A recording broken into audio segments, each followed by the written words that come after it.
it done. And also the Hurricanes. They take it in 6. Champs. A lot of champs. What stinks is that now those 2 sports are gone.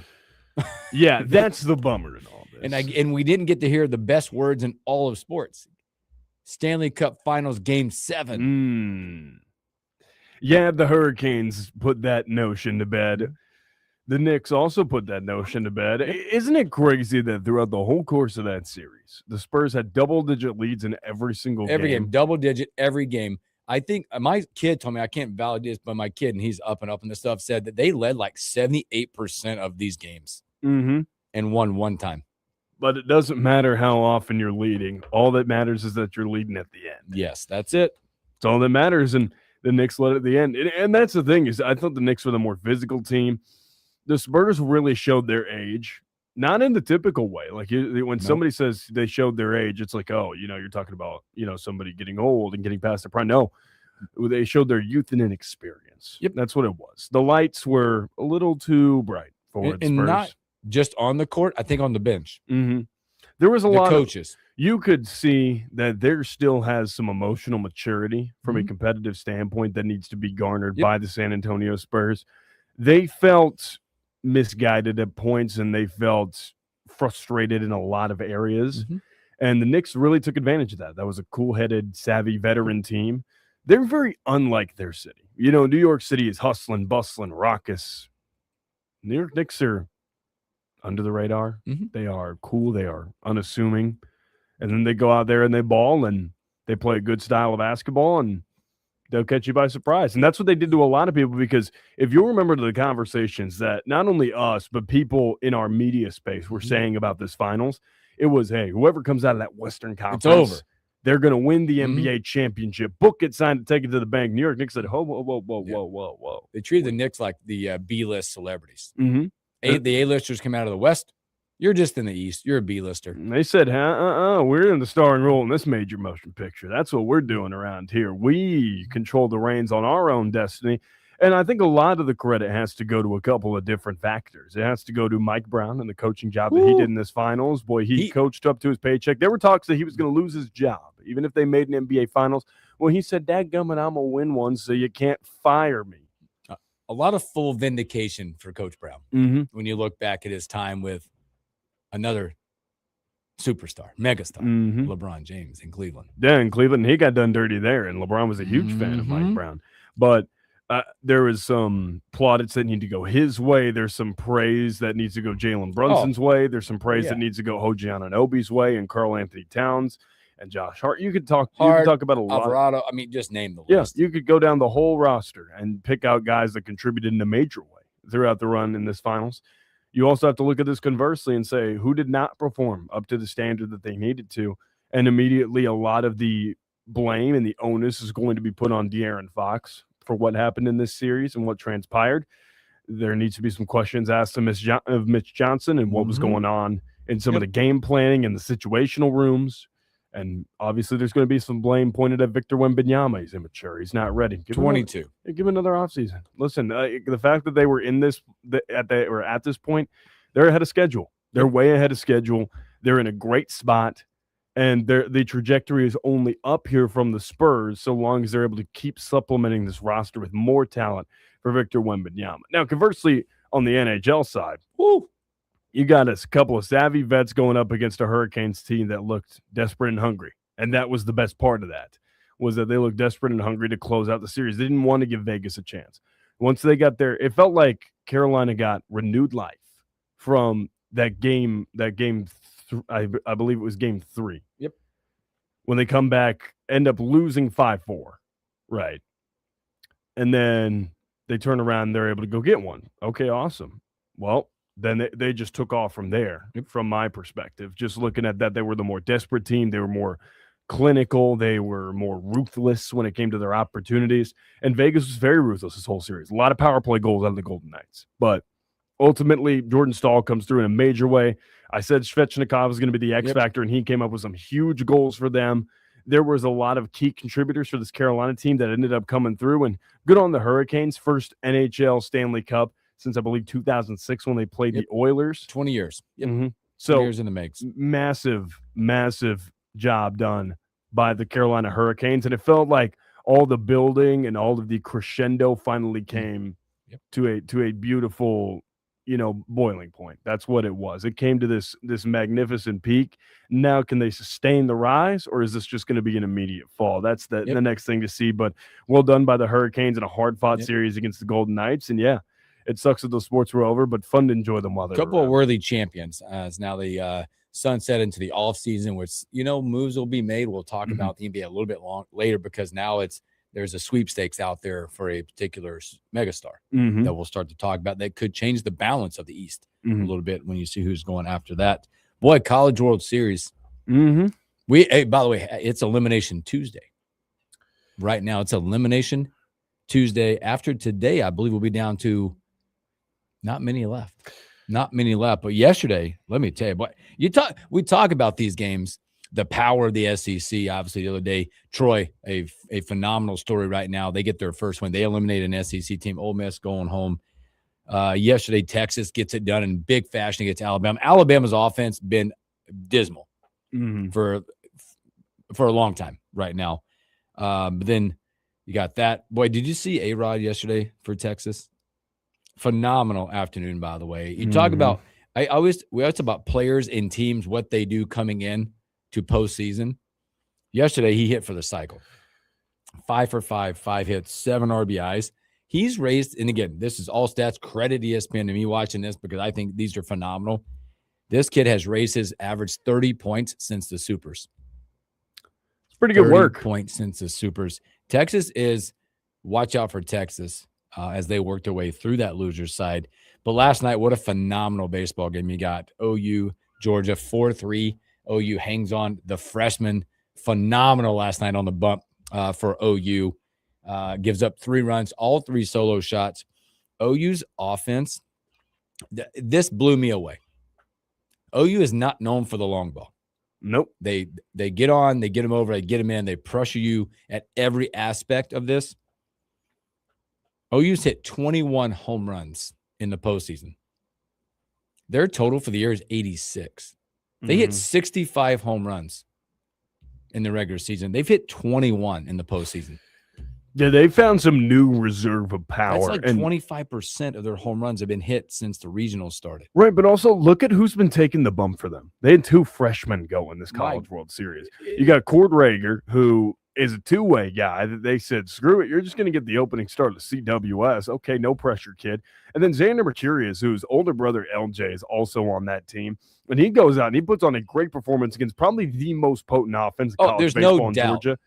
But that's a team that prides themselves on the long ball, and Georgia's going to get there. So, I mean, they've got probably the best hitter in the country in Daniel Jackson, Triple Crown winner, guy who's going to win the Golden Spikes. Like, that's the type of pedigree that we're talking about with the Bulldogs. And Oklahoma, throughout this series, has had pitching, defense, and that 3-run homer. It's the old Earl Weaver strategy. But they've been doing this. Go back to the regional when they were in Atlanta, and they were facing off against Georgia Tech, and they were peppering balls all over Atlanta. I mean, they sent some to Buckhead. That's how far they were hitting them. And then they get out of there. They go to Lawrence, and in a little league ballpark is what I call it. It's a smaller ballpark. It plays small. They sent some into the stratosphere. They were trying to hit the awnings in Fog Allen. I mean, the power proficiency was there for Oklahoma, and some of their major contributors have just taken it up a couple of notches. They've become playoff risers, and that's been the big thing that's helped Oklahoma get to this point. Now, conversely, we talk about the other side of the bracket and how North Carolina's jumped out, and they're up 2-0. So they're in a great position, right? You want to be in that 2-0 position, so a team has to beat you twice to knock you out to get to that final best-of-3 series. Oklahoma's put themselves in a great spot. North Carolina's put themselves in a great spot. And now you got some fun matchups with some teams chasing. So you talked about Texas, and Aiden Rodriguez is phenomenal. Aiden Robbins has been great for them. Carson Tinney has been awesome. They have got guys on that roster that really do good work in the batter's box. It's been that top 3 for Texas. Where's the support from the rest of the lineup coming up? I don't know, because here's the thing. You're going to face a team that's coming down that's really ticked off now in Georgia because they just got socked in the mouth by a good team. And by the way, Skip Johnson in Oklahoma, his brother's Jay Johnson in LSU. I don't know if you're familiar with the name, but you should be if you're in college baseball circles. Jay Johnson's a multiple-time national champion. Skip Johnson's at Oklahoma building something really cool, and they're doing a lot of good stuff. They're getting the right profiles in that building. And they just went and took who's probably the betting favorite to win the whole thing in Georgia and just smacked them in the mouth. Now Georgia's going to come down a little ticked off. And by the way, when they played Texas ticked off, Joey Volchko threw a complete game shutout with 15 Ks. Yep. Unbelievable stuff. And now you're going to have to see more Georgia pitching if you're Texas. And by the way, Texas, the one concern that has been noted with Texas by several people that we've talked to on our other show here locally, the Average Joe Sports Show, the Texas weakness has been the back end of that rotation and that bullpen. When you stretch out Texas's arms, you have to get to the weaker portion of that. It's not good. It doesn't end up being good. So now, Hooksy, we're asking Texas to go one-on-one with a slugfest against the best hitting team in the country. Yep. It doesn't bode well. No. This matchup, obviously, again, 1 o'clock today, you do have West Virginia, Troy for the and right we'll to get talk about we'll that. talk about them. 1 o'clock today, they're going to get the right to go play North Carolina. I agree with you. Carolina and OU sit in the pole position in both sides of that bracket right now, with having to get beat twice coming up.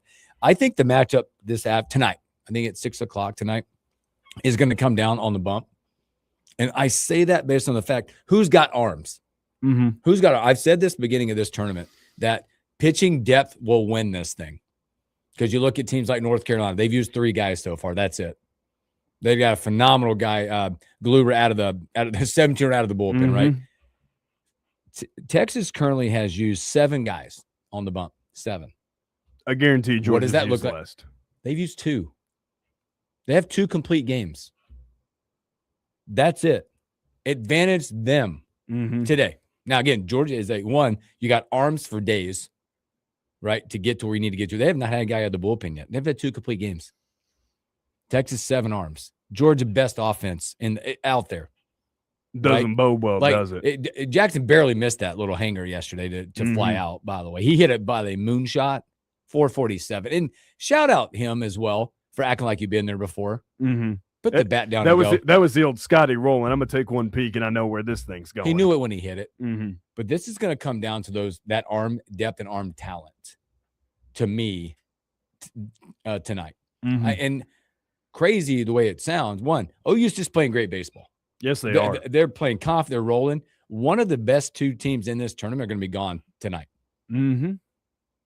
Georgia Tech. I think they're one that I would almost say in the word of, if you were ranking this coming in, you might have went Georgia, Texas, Carolina. Absolutely. So one of the top 2 teams pre this tournament are going to be gone tonight. And one of the teams that you would have picked as like a dark horse or a favorite to win the whole thing went 2 in barbecue. We've had 2 SEC teams go 2 in barbecue. Yep. One of them I was kind of surprised by. I thought Ole Miss was playing way better baseball than they showed, and they went 2 in barbecue. Troy's hot, man. Troy's good. Troy's just fun. They're just living their best lives. I think they're more than fun. That's a real baseball team. Like, you make it to Omaha, you're a real baseball team. Everybody loves the Cinderella stories, and they're like, oh, Coastal Carolina and Fresno State and, and Stony Brook and, Murray State. And we've had all these wonderful stories. Those are real baseball teams. You don't get this far by dumb luck. You got to have some talent, and they got some real talent, does Troy. I think the term Cinderella can be eliminated from college athletics these days. With transfer portal, NIL, all that can be gone, right? I would say specifically probably in college baseball. Because how many guys from the Power 4 level drop down, right? How many guys go really look at good the Troy schools? roster. Is that the roster? I believe it was like 74% are transfers. Right. That versus helps. Carolina at the bottom. They were like 24%. Right. And so that market is elevated and changed. The Troy roster, yeah, again, you're going to compare it to the SEC, the ACC, but those are dudes. Yes. They're dudes on that roster. Those were dudes who were recruited to be at Power 5 schools and said, I want a better opportunity. I'm not playing enough. Or those are guys who are saying, hey, I had an injury. I want to bounce back. I want another opportunity. North Carolina is going to be at the bottom because guess what? They have a great high school evaluation process. They bring their guys in. They don't need a ton of players in the portal. They get their high school guys. They develop them and turn them into great players. On the other side, you have a program like Troy that's in the Sun Belt. that doesn't have the same resources in the ACC that Carolina does. And so they get to go to the portal and they get to go shopping and they get to say, hey, we can pitch you with this. We've got full scholarships. We can do this. And then they get the guys in the boat. And guess what? When you have real talent plays. Yep. And they're finding out real quick that real talent plays. And that lineup's nasty. I expect fireworks today in both these games, by the way. I think you got West Virginia, Troy at 1 o'clock today out at the Schwab, at the Chuck. And then you got Georgia, Texas tonight. After today, you have 4 teams left. Yeah. That's it. 2 of them are 1 win away from the championship series, having another day off, and what that looks like. So a lot more coming from the CWS. But speaking of a dude, we're going to take our first break and come back with Robin Washut from HuskerOnline.com.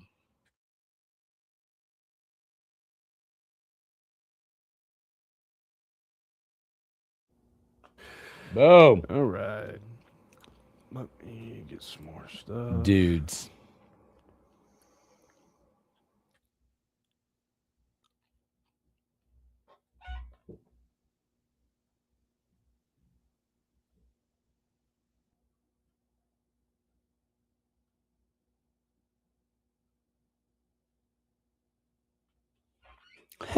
That's great.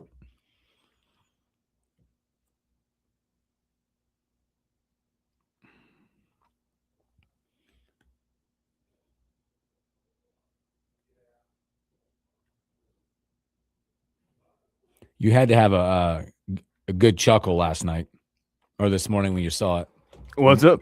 Being a Cards fan, by the way, Dusty May would talk. He was stud last night. Yeah, he was. How much did you chuckle maybe at Cubs fans when PCA hits for the cycle and it gets picked off? Do you see this?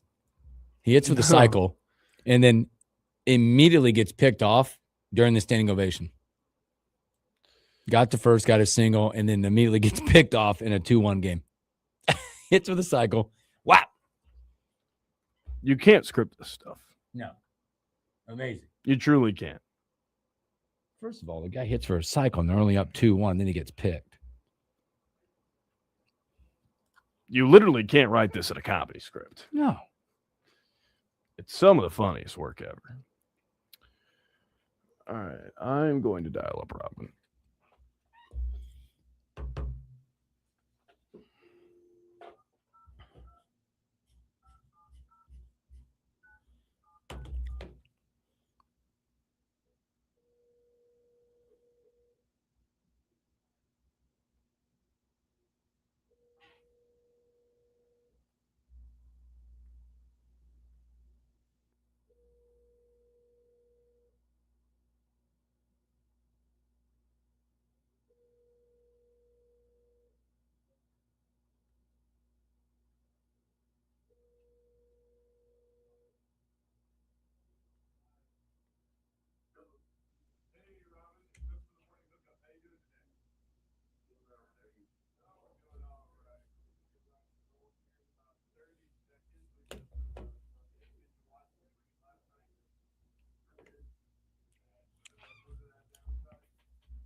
Yeah, buddy. We're good. On and on and on. Hey, just you wait, huh? All right, here we go, Hooks.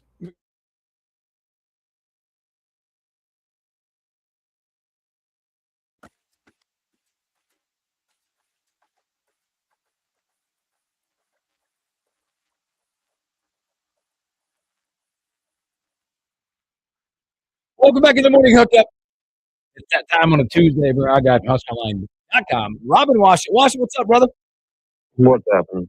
You know what? I know you've been gone. I hope you had a great sabbatical. Every time you go on that sabbatical, I think of the movie City Slickers and which part that you play in the movie City Slickers on the ranch. I haven't seen that movie in so long, but I know what you're talking about. I can't identify a piece, but definitely some of that went on, especially in the Wyoming portion of the trip where like it's actual real cowboy stuff, and I'm around like real cowboy life. I definitely am reminded that I enjoy buildings and concrete when it comes to that style of life. Oh, I think you're the Billy Crystal part of that movie. More we're looking at, but man, welcome back. We're going to jump in a lot of hoops as give us thoughts. I know you got to catch up and watch the Watch and Dream doc last night. I saw a bunch of fans running into it and not giving anything away. How much, when you watched it, did it become like for you covering the team thoughts, the maybe living back to it or recapping or surreal moments, or were there moments that you thought back and I missed that and how cool that was for Nebraska basketball? Well, I mean, they went about as behind the scenes as you're going to get. They go all the way back to the Crown is where it starts, and just kind of talk about just what that kind of did to catapult the team into last off season, and it carries you all the way through summer workouts, and then on into the start of the season and the 20-0 start and all that. So it's just really kind of an inside look at how all of that came to be, and it's unfiltered. It's the version we saw is definitely not safe for work because with some of the locker room footage, some of Fred Hoiberg's speeches to the team, and so it was good. I mean, I thought it was, if you're a Nebraska basketball fan, you're going to love it because you're probably not going to get any further behind the curtain of what the program is all about, what the team and what the people and the players are all about than watching that. So, I mean, it kind of goes through everything, goes through every game and every kind of portion of the season, and kind of looks at each player's path as they went into that season and went through it. And it was about as good as I hoped it would be. Sam Rice and his team did an excellent job. And like I said, it is appointment viewing for Nebraska basketball fans. So there was no breaking whiteboards or anything overhead, Bo Jackson style. There was no implements shattered in the making of this video.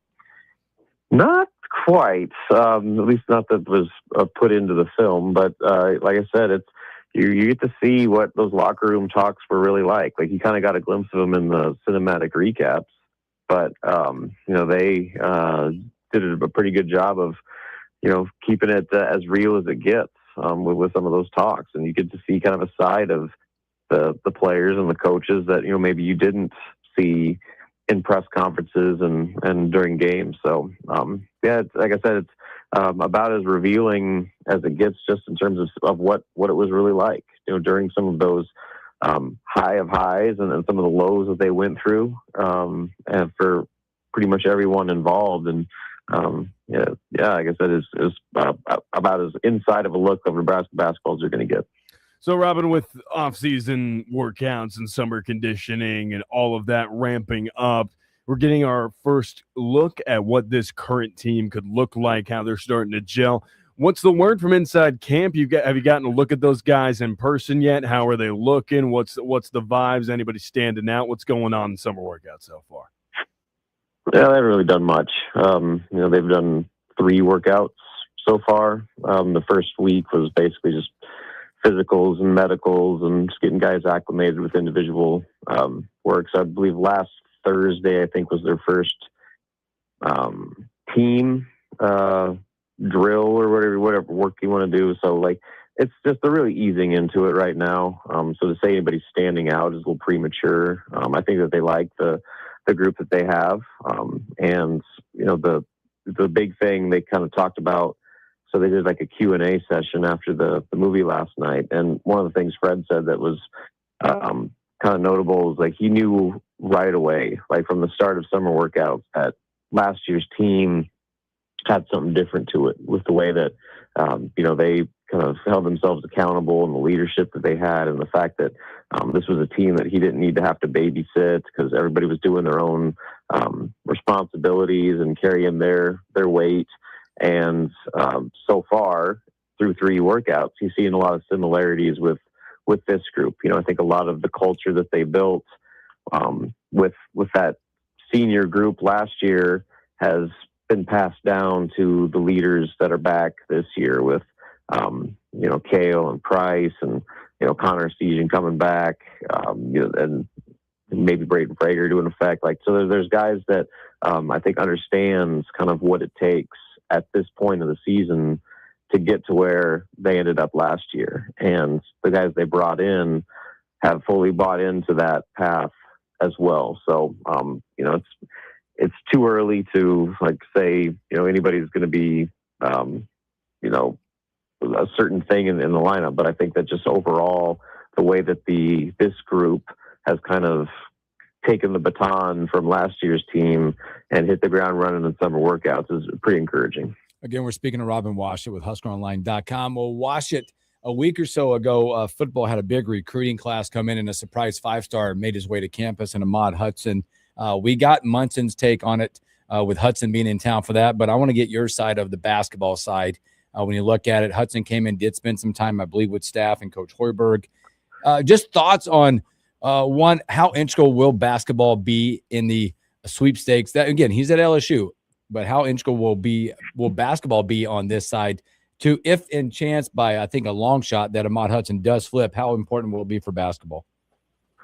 Yeah, I mean, I think that it's basketball and the opportunity to play, at the college levels is a big thing for Ahmad. And, LSU obviously was a team that, provided that opportunity. But Nebraska, as football continues to push for this flip, basketball is doing its part and then some. They obviously hosted him on his visit and spent some time with him, but they've also been on the road watching him.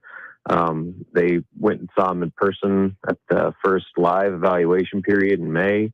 And this last week, they were at the Top 100 camp, the NBA Top 100 camp, watching him play as well. So they're actively going out and evaluating him and having a presence around him from a basketball standpoint.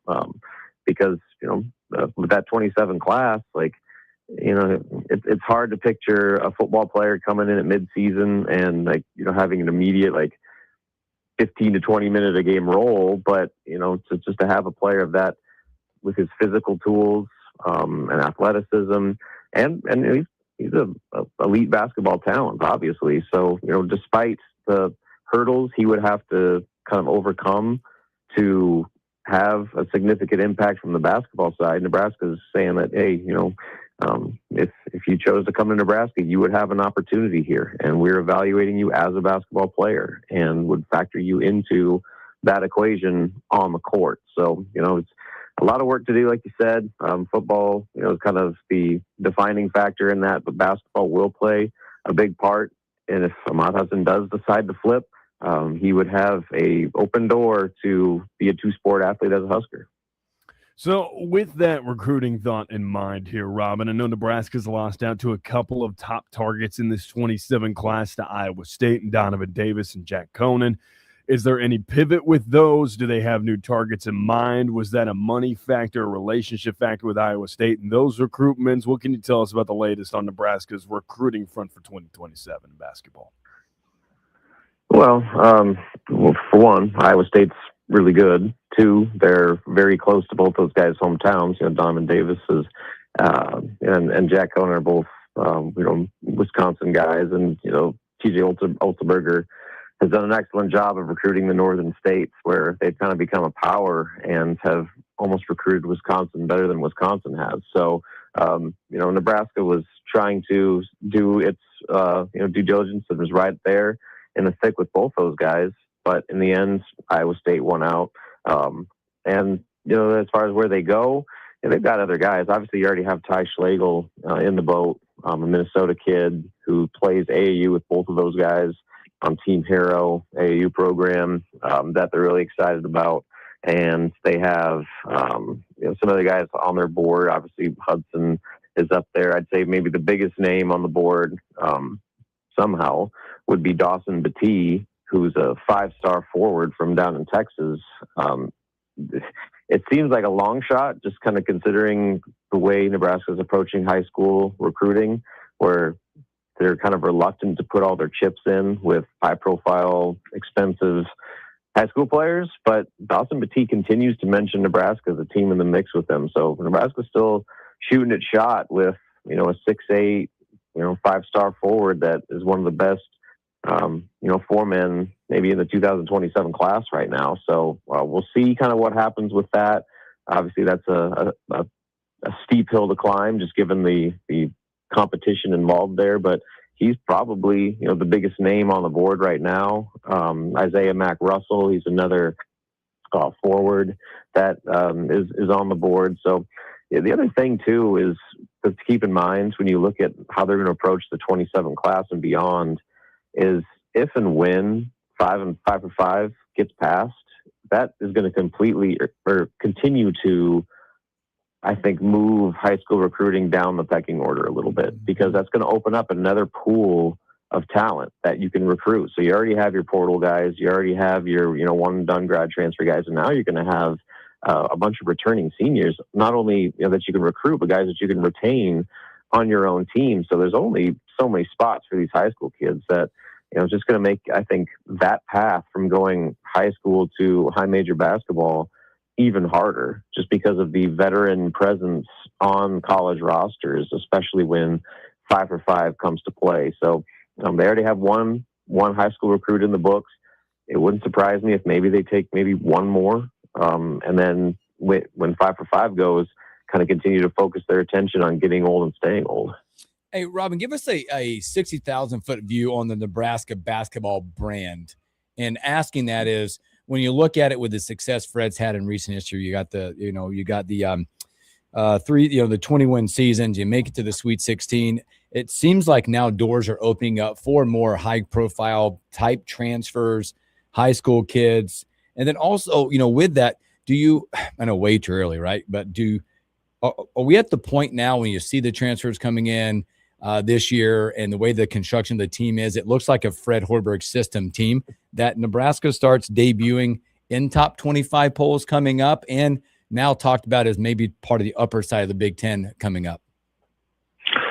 Yeah, I think they're right in that conversation to be preseason top 25, as they should be, considering the seasons they had and what they return and what they brought in. But a lot of that isn't just dependent on what they did; it's what other schools did. And the Nebraska's still in a situation where other programs are going to get a little more attention because they have maybe some more high-profile players, and they went and spent a lot more money on their rosters, and are those teams that are usual suspects in the top 25 where Nebraska's not. But so I think a lot of the projections have right now, like the way too early preseason projections have Nebraska in that 20 to 25 range. So if they do debut the season, it'll probably be towards the back end, and if they don't, they will probably be right on the cusp of being in that national top 25. But as far as the Big Ten is concerned, I think Nebraska is firmly in that next tier. You have your elite group with your Michigans, your Illinois, your Michigan States, and some of the other Purdue's and those types of schools. But then that next tier, I think Nebraska is very much in that conversation where they can generally be around like maybe 5th, 6th in the Big Ten pecking order early on. Where you go a year ago, they were 14th.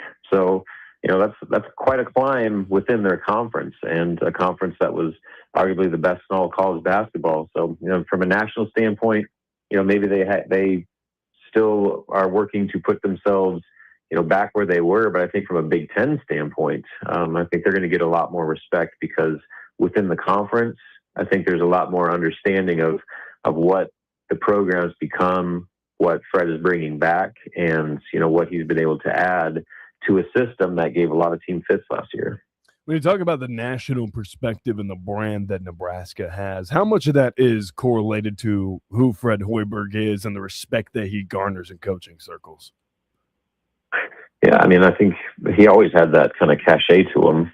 But the fact that they actually went and did it now and backed it up, that's kind of taken it to a new level now, where, it wasn't like, well, Fred's a good coach, but can he ever do it at Nebraska? Well, he did it at Nebraska. And so I think that changes the conversation a little bit with what he's built here and where he's taken the program. And so I think, again, teams, especially people that are familiar with Nebraska and kind of what they did and didn't just start following them once the NCAA tournament started.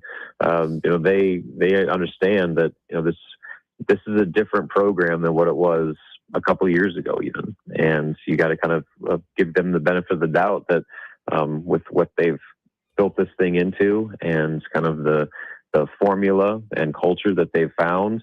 Nebraska's not going away. And I think that this group is poised to show that, last year wasn't a one-hit wonder. And I think that that's kind of their big motivating factor right now, that they didn't just get lightning in a bottle last year, that they've built a sustainable product that is going to keep them in the top of the Big Ten conversation and towards the top of the national conversation.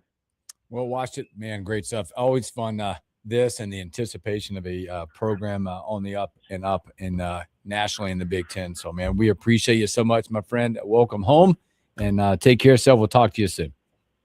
Sounds good, though. See you later. Robin Wash, HuskerLine.com. Always great stuff when he stops by the morning hookup. Let's take a break. We're going to come back.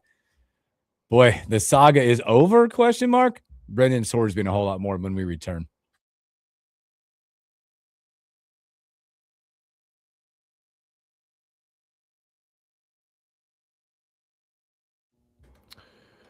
All right, we get a long one. I'm going to cut up more stuff for the Sorsby thing. Wait for this one. Good morning, FloodX10. Good morning, Todd. Good morning, Shane. Thanks for hanging out.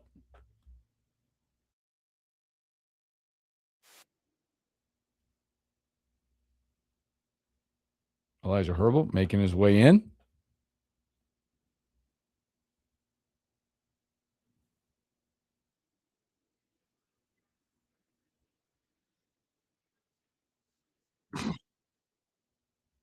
It just give me thumbs up. I don't want to hear it.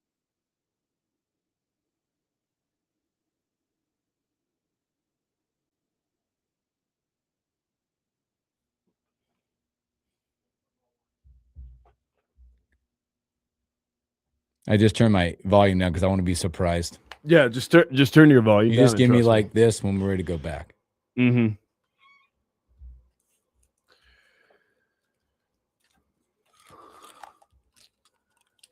On and on and on and on.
You're fired!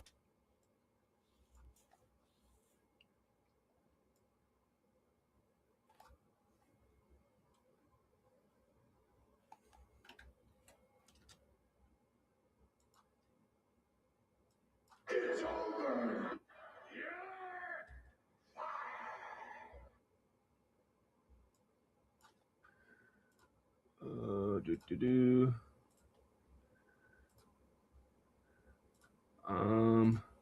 Okay. It's over. You're fired!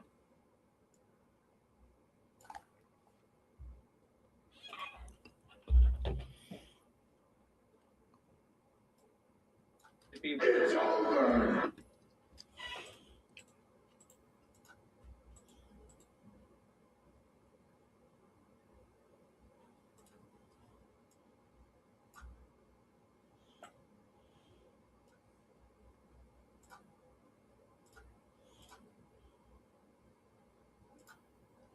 Brendan Sorsby. Brendan Sorsby. Brendan Sorsby. It's over.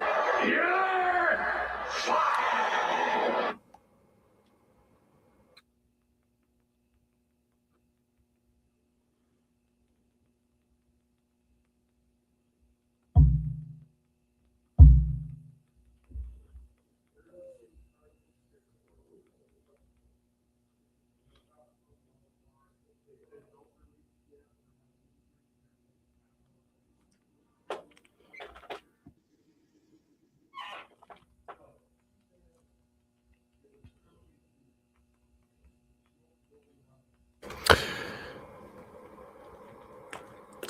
You're good. You're good. right. I'm done. Beautiful. I'm done. You're all good. Turned up. I've got a plan for You got, this. you got a banger. Yeah. So I've got a little mix down, and I'm gonna lead it into a song. Yeah. Okay. This will be funny. Trust me. I'm excited. I cooked this. I thought about this. I'm like, how can I turn this into a bit? Yeah. I've got the bit. I'm sad the saga is going to be over. But is it? Is it really over? If an NFL team doesn't give him the pick he wants, does he just come back? Do they just sue again? Well, I'll ask the question because I read something about the supplemental draft. Though. Does the cycle truly ever end? No, because the NCAA still has part of this Mm-hmm. from what I'm reading. It's going to be so good.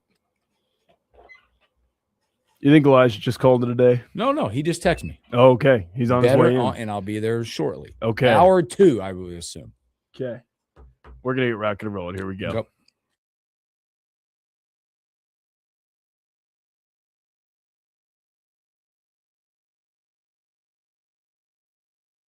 Brendan Sorsby. Brendan Sorsby. Brendan Sorsby. It's over. You're fired.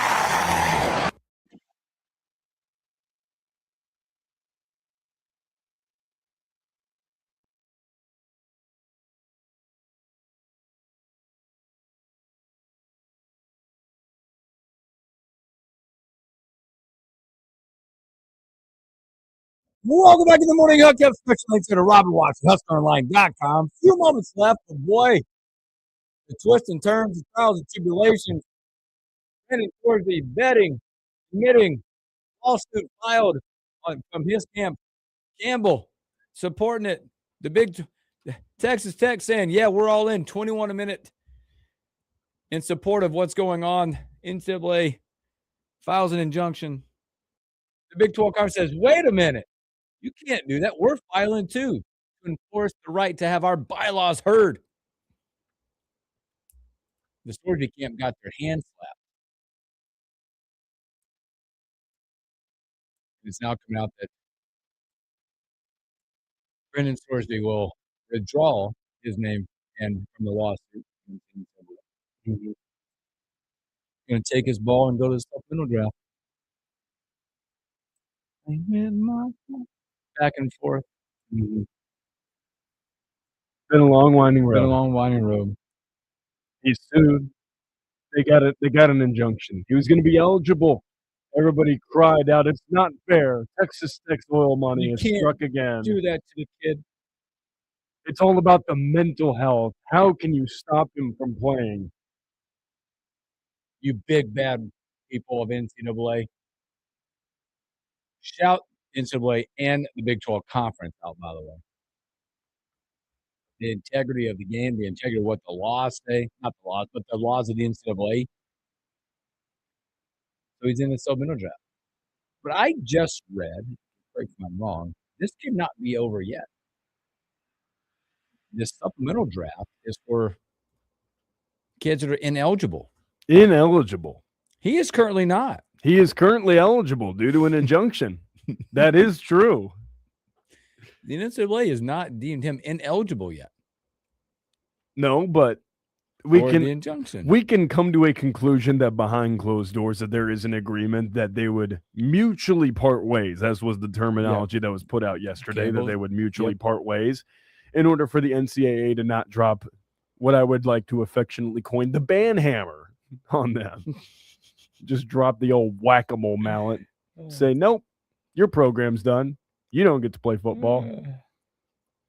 Big 12 commissioner said it's been a challenging week for both our conference and the college athletics landscape. The Big 12 looks forward to moving ahead as 16 strong. We wish Brendan Sorby success in his future endeavors. Is that an early contender for understatement of the year?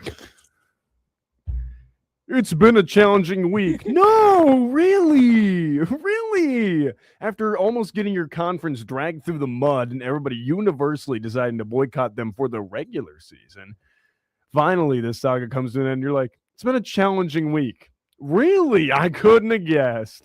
Couldn't have guessed, Brett Yormark. You couldn't have guessed also that he was up against it. As it is June 16th, he had 6 days. He had a week left to make a decision. Mm-hmm. There was a coming to the point of no return. We were. For his status and what it was going to be. But he'll be in the supplemental draft, which there's so many more questions there now. What teams, what pick, where do you land? Yeah, boy, what pick do you give up for a guy like that? There will be questions of character questions coming into this, of the betting situation, all that. Yeah, there's going to be a lot of integrity questions that come out of this. The number one is, can you trust this guy when you bring him into your building to not bet on your own games? Like, how much cred does that give you with the NFL? They're like, hey, we found out that you bet on games. Oh, boy. In a league that is a pretty tightly run ship, are they really going to let that fly? That's your number one question. Who's going to spend, like, what's the highest pick? Like, could we see like a third or a second spent on this? When, for people that don't know, the NFL teams can select players in the supplemental draft by blindly submitting a pick number, which they would then forfeit in next year's draft. Mm-hmm. So it's not like, hey, here's the order. That's a team saying we'll give up here's the number 2. Mm-hmm. Slide across the table. But you got to be willing to do that, knowing next year it's not happening. Right. You have to bring this guy in knowing that he is a franchise kind of piece. My now question is, who are the teams that are desperate for a quarterback and what price are they willing to give up? So you have a couple of candidates. The Miami Dolphins. Yeah. The Pittsburgh Steelers. Yeah. The Las Vegas Raiders. Even though they just took Fernando Mendoza, maybe they want the insurance policy. There are teams, the Arizona Cardinals are certainly not out of this discussion. There are teams, the New York Jets certainly are in this conversation. There are teams out there that are in a need for a quarterback and can go now supplement their roster with this talent. But what are you willing to pay? CBS Sports put out there's 8 they think that might take a swing. Get your thoughts. Cardinals. Yes.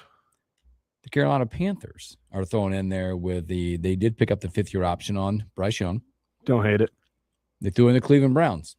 Yeah, they don't have a real quarterback. The Detroit Lions. That's an interesting with Goff. At the end of Goff's tenure, I kind of see it. The Colts. That's a fascinating one. They must not think very high of Daniel Jones. Well, coming off that huge injury. Right. What's the return look like that for him? You mentioned the Dolphins, the Jets, the Tampa Bay Buccaneers. Yeah, good shout. Good shout. So those are the 8 they threw out there of maybe possible that might take a swing to get. But again, it's the risk versus reward. It's the risk that you're willing to take with not giving up the total future of your program. Right. Are you going to give up a second or a third for this guy? Like, you got to think he's a game changer. If you're going to give up a second or third next year. Do you have to be dead on? Because more now than ever, the second and third round talent in the NFL is really good. Those guys are good. It's no longer, he's a second round or third round guy. It's, he's a second round guy. Well, he better contribute. I mean, maybe advantage sort of be just a touch was what the quarterback class that just got drafted looked like. Right. Where would he have fit in if he went into the draft this past year? Right. And he probably would have been in the upper echelon. Yeah, because you just had Mendoza and Ty Simpson. And then there was a pretty steep drop off. So he might have slotted in as that third quarterback. I don't know. Maybe a team will pay that premium. Maybe a team will pay that. Coming up, we'll talk U.S. Open week, baby. Some World Cup. Our guy from Muskelman.com, Brian Munson, a whole lot more. Sit back, relax. We'll be right back.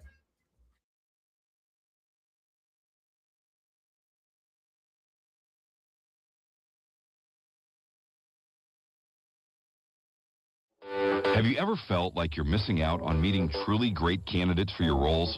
It seems impossible to find them, but they have to be out there somewhere, right? Well, they're not hard to find when you know where to go, and that place is ZipRecruiter.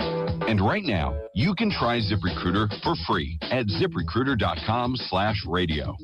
ZipRecruiter helps 10 million people with their job search every day. And because these people are actively looking for jobs just like yours, it's easy to find the right person right away. In fact, 4 out of 5 employers who post on ZipRecruiter get a quality candidate within the first day. But if you're not using ZipRecruiter, you're missing out. So see what it's like when the impossible is easy. When you go to ZipRecruiter.com/radio right now to try ZipRecruiter for free. Once again, that's ZipRecruiter.com/radio. ZipRecruiter.com/radio. Never miss out on great candidates with ZipRecruiter. Some people reach a line and stop. Some hit a wall and turn around. Then there are the ones who cross the line, climb the wall, face obstacles, and turn them to their advantage. That's where we come in. We're the next rodeo. We design bold marketing that drives real growth. A creative partner for businesses ready to push forward beyond what's expected. The Next Rodeo. Learn more at thenextrodeo.com. The Legacy Retirement Communities invite you to enjoy the independence, comfort, and peace of mind they offer in their own special way at all of their locations. Connect with others, enjoy fabulous food, educational programs, fitness centers, and more. The Legacy communities are filled with movers and doers who embrace every stage of life, giving you the opportunity to live each day enriched and Lincoln's grateful. local news, talk, sports, and weather station. FM 101.5, 1240 AM, KFOR, and KFRX HD3. Lincoln. From ABC News, I'm Sherry Preston. Does the Memorandum of Understanding between the United States and Iran include Israel leaving Lebanon or not? As we await full details of the agreement, that seems to be one of the main questions. Iran insists Israel must leave, and Israel says it won't. ABC's Karen Traffers is traveling with the president at the G7 summit in the French Alps. President Trump said the U.S.-Iran deal can survive even if Israel continues attacking Lebanon. But the president criticized Israel for its recent strikes in Beirut, telling reporters he thinks it went too far. Israel's fighting Hezbollah too long, and too many people are being killed. And you don't have to knock down an apartment house every time you're looking for somebody, because there are a lot of people in those apartment houses, and they're not all Hezbollah, that I can tell you. Karen Travers, ABC News, Geneva, Switzerland. Sitting alongside the leader of the United Arab Emirates, President Trump also said today he did not know about the alleged plot to attack the UFC event on the White House lawn Sunday. I haven't heard about it, no, but I watched. The attack that I watched were the fighters. And he saw it too, by the way. He was sitting back home in his beautiful palace and he was watching it. And they were as good a fights as I've ever seen. Right? 5 people are under arrest. The FBI says they had planned to use explosive-laden drones on spectators at the fights. Texas, Louisiana, and Mississippi facing a continued threat of flooding, and those playing in World Cup matches are being warned about it. Here's ABC's Jim Ryan. When the men's national soccer teams from Portugal and the Democratic Republic of Congo head for Houston Stadium Wednesday, they may have to pick their way through flooded streets. 18 million people from central Texas to Mississippi are under flood watches. Governor Greg Abbott has preemptively issued a disaster declaration for 101 of Texas' 254 counties. Kevin Warsh holds his first policy meeting as chairman of the Federal Reserve today. Tomorrow, when the meeting ends, we could get a better sense of whether interest rates are headed up or down. This is ABC News. From the FIFA World Cup to competitive business environments, grand ambitions lead to game-changing achievements. At Bank of America, we're there to support businesses at every step, providing insights and expertise to help you gain an edge. He shoots, he scores! What would you like the power to do? Explore winning business solutions at BofA.com/gamechangers. Bank of America, official bank of the FIFA World Cup 2026. Pump up the volume. Business moves fast. Orders roll in, deadlines close in. When you ship with USPS Ground Advantage, you can keep up with confidence. Every package stays in our secure network from dock to door. And with nationwide reach, dependable tracking, and upfront affordable pricing, you get built-in peace of mind. You run the business. We run the routes. Visit USPS.com/groundadvantage to learn more. 3 straight working fire responses for Lincoln firefighters on Monday, capped by a hotel blaze. Good morning, I'm Jeff Motes. We're at 71 degrees at KFOR. Reports of a fire, then explosion prompted people staying at the Fairfield Inn and Suites near 27th and Superior to escape harm's way early Monday evening. LFR was called to the scene shortly before 7 p.m., and first arriving units could see flames. LFR Battalion Chief Jim Bopp told KFOR News and other reporters at the scene crews searched the whole building before going offensive to defensive mode. They had just completed third floor search and the roof started to collapse.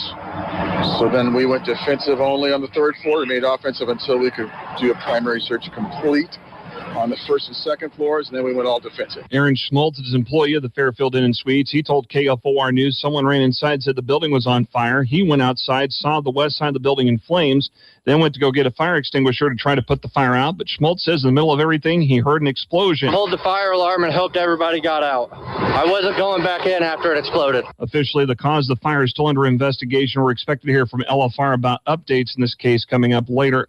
An hour before the hotel blaze, firefighters were at a confirmed fire at Reimer's Coffin Concrete at 6200 Cornhusker Highway. LFR was called there. There was a person that reported they were cutting pipes and it sparked a blaze. No reports of any injuries. And then around 3:30 Monday afternoon, firefighters were called to a home in Belmont that was on fire near 9th and Irving. In an attached garage, it spread a little bit into the attic. The cause of that fire is still under investigation, but no reports of injuries in either incident. Lincoln's first forecast for today will be sunny with a high around 84. Tonight, partly cloudy early, then mostly clear and breezy overnight, a low of 68. Sunny and breezy tomorrow, the high of 93. Thursday, sunshine and a high of 83. For Juneteenth on Friday, sunny and a high of 89. Right now, degrees in Lincoln. I'm Jeff Motes, KFOR News. You know that feeling? Like every door is closing and you just can't see. Underemployed or just out of school feels a lot like that. But when you find the right tools, suddenly everything just clicks. Getting on that path may be easier than you think. A good place to start? Go to findsomethingnew.org. At findsomethingnew.org, you have access to resources that help develop new skills. Skills that will position you for careers in today's growing industries, from healthcare and manufacturing to cybersecurity and alternative energy. Plus, you can take advantage of online courses, certification programs, apprenticeships, and more. So you can take yourself from unemployed and uncertain to empowered and prepared for what's next. Find your path to a new career today. Visit findsomethingnew.org. This is the Morning Hookup on KFOR. Brendan Sorsby. It's over. You're fired.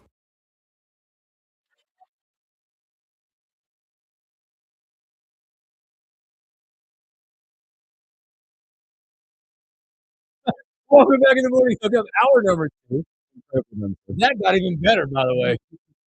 You upped your game on that. I know. I have that. That one. was not the song the first time. No, we did Money for Nothing with the first song, and then I'm like, Nothing. okay, now that Elijah's here, we get to do the Shane McMahon intro. And then as we talked about it, can you play the bed that you were playing beneath it? Oh yeah. This is what we were playing as we discussed it, and it became this like a little more in there. Brendan Sorsby. Saga that was. It took a lot of turns to get here, Elijah. Yeah, it did. Long, winding, adventurous journey. I'm sorry I played too much of that, but I think I'll just file an injunction. It would be so horrible for my mental health if I couldn't play college football and make $5 million on this side. Hi, so I'm bad. Brendan Sorsby. I broke multiple federal laws. And guess what? And I almost didn't lose my NCAA eligibility. Well, I didn't lose my NCAA. And unlike most of you schmucks, I almost didn't lose my employment. Unfortunately, public outcry. Isn't peer pressure a horrible thing? Okay. It's not bullying. That is one. We're supporting me. I'll be just fine. That's one side of the Sorsby thing that not enough people are talking about. He was breaking multiple federal laws. Yes. Yeah, they were going to use that against him. He was underage placing bets. He was placing bets under aliases, essentially his friends' names and his friends' accounts. That right there is two federal gambling offenses. Does that matter to Cody Campbell though? when you have enough money, does that really matter? Does the law matter to college sports right now? Generally speaking, it's college sports. That is a separate entity from Yes. the rest of society. Yeah, it is. Just like professional sports, it's a foreign entity. They live in this, crystal palace above us all. Essentially, Yikes. Just do what they want. Saga's still not over though. No, as we talked about a little bit with the now in the supplemental draft, and that's for the people that are ineligible. He's eligible. He's eligible. If I'm Sorsby, I'm seeing if the University of Miami's got a spot for me. Hey, boys. Heard you boys like convicts. Mario's like, no. I'll wear the shirt. Mario's like, we don't do white collar crime. Where's Michael Irvin? I'll wear the shirt. Mario said, no, we don't do white collar crime. We need something a little more I'm violent. sure there's a work release program down in Miami for him. Come on. Yeah. You have to the longest yard 3 coming soon. Yeah, you have to scrub the club floors after they're done. No, Adam That's your Sandler's work the release coach, program. Sorsby's the quarterback. Yes. Yeah. You learned your lesson. No, we were talking about this, Elijah, a little bit. We were kicking around. How high of a pick would you be willing to spend on this game? Yeah. If you're an NFL We team? listed out, CBS Sports listed out 8 teams. And again, we told our listeners that, again, this is teams that they submit, they take their piece of paper and go, hey, well, here's the number 2.